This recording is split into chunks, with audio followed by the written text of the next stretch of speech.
ಬಾಂಧವರಿಗೆ ಪ್ರಗತಿ ಚಾನಲ್ಗೆ ಆತ್ಮೀಯವಾದಂಥ ಸ್ವಾಗತ.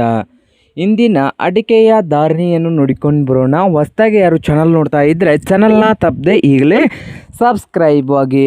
ಇಂದು ಸಾಗರದಲ್ಲಿ ನೋಡೋದಾದರೆ ಚಾಲಿ ಅಡಿಕೆ ಬಂದು ಒಂದು ಕ್ವಿಂಟಲ್ಗೆ ಕನಿಷ್ಠ ಬೆಲೆ 30,000, ಗರಿಷ್ಠ ಬೆಲೆ 41,000, ಹಾಗೆ ಸರಾಸರಿ 40,000 ರೂಪಾಯಿವರೆಗೆ ಒಂದು ಕ್ವಿಂಟಲ್ಗೆ ಸಾಗರ APMCಯಲ್ಲಿ ಅಡಿಕೆಯ ಬೆಲೆಯನ್ನು ಹೊಂದಿದೆ. ಹಾಗೆ ನೋಡೋದಾದರೆ ಸಾಗರದಲ್ಲಿ ಬಿಳೆಗೋಟು ಅಡಿಕೆ ಬಂದು 20,000 ರೂಪಾಯಿ ಕನಿಷ್ಠ ಬೆಲೆ, ಗರಿಷ್ಠ ಬೆಲೆ 34,000.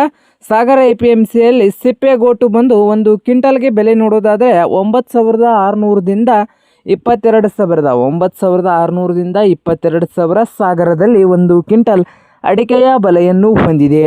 ಹಾಗೆ ದಾವಣಗೆರೆಯಲ್ಲಿ ನೋಡೋದಾದರೆ ಚೂರು ಅಡಿಕೆ ಬಂದು 7,000ದಿಂದ 10,000 ಒಂದು ಕ್ವಿಂಟಲ್ಗೆ. ಸಿದ್ದಾಪುರದಲ್ಲಿ ಚಾಲಿ ಅಡಿಕೆ ನೋಡೋದಾದರೆ 39,000ದಿಂದ 47,000 ರೂಪಾಯಿವರೆಗೆ ಒಂದು ಕ್ವಿಂಟಲ್ಗೆ ಬೆಲೆಯನ್ನು ಹೊಂದಿದೆ. ಹಾಗೆ ಸಿದ್ದಾಪುರ APMCಯಲ್ಲಿ ಕೆಂಪುಗೋಟು ಅಡಿಕೆ ಬಂದು ಒಂದು ಕ್ವಿಂಟಲ್ಗೆ ನೋಡೋದಾದರೆ 31,000 ರೂಪಾಯಿದಿಂದ 38,000, 31,000ದಿಂದ 38,000 ಒಂದು ಕ್ವಿಂಟಲ್ಗೆ. ಹಾಗೆ ಶಿವಮೊಗ್ಗದಲ್ಲಿ ತೀರ್ಥಹಳ್ಳಿ APMCಯಲ್ಲಿ ನೋಡೋದಾದರೆ ವಿಧ ಬಂದು ಬೇರೆ ಅಡಿಕೆ ಬಂದು 28,000ದಿಂದ 31,000.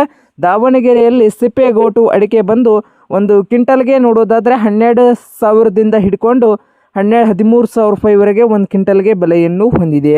ಕೊಪ್ಪ APMCಯಲ್ಲಿ ಸಿಪ್ಪೆಗೋಟು ಅಡಿಕೆ ಬಂದು 13,000ದಿಂದ 13,500 ರೂಪಾಯಿವರೆಗೆ ಬೆಲೆಯನ್ನು ಹೊಂದಿದ್ದು, ಸಿದ್ದಾಪುರದಲ್ಲಿ ಒಂದು ಕ್ವಿಂಟಲ್ಗೆ ಕೋಕಾ ಅಡಿಕೆ ಬಂದು 22,000ದಿಂದ 33,500 ರೂಪಾಯಿ. ಹಾಗೆ ಶಿವಮೊಗ್ಗದಲ್ಲಿ ಸಿಪ್ಪೆಗೋಟು ಬಂದು 13,000ದಿಂದ 14,000. ಕುಮಟಾದಲ್ಲಿ ಚಿಪ್ಪು ಅಡಿಕೆ ಬಂದು 30,000ದಿಂದ 34,000. ಸಾಗರದಲ್ಲಿ ಕೋಕಾ ಅಡಿಕೆ ಬಂದು 10,000ದಿಂದ 35,000 ರೂಪಾಯಿವರೆಗೆ ಬೆಲೆಯನ್ನು ಹೊಂದಿದೆ.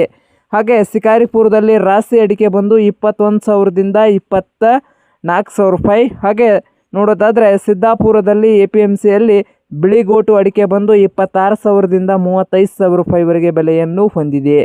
ಹಾಗೆ ಕುಮಟಾದಲ್ಲಿ ಕೋಕಾ ಅಡಿಕೆ 17,000ದಿಂದ 33,000 ರೂಪಾಯಿವರೆಗೆ ಬೆಲೆಯನ್ನು ಹೊಂದಿದೆ. ನೋಡಿ ರೈತರೇ.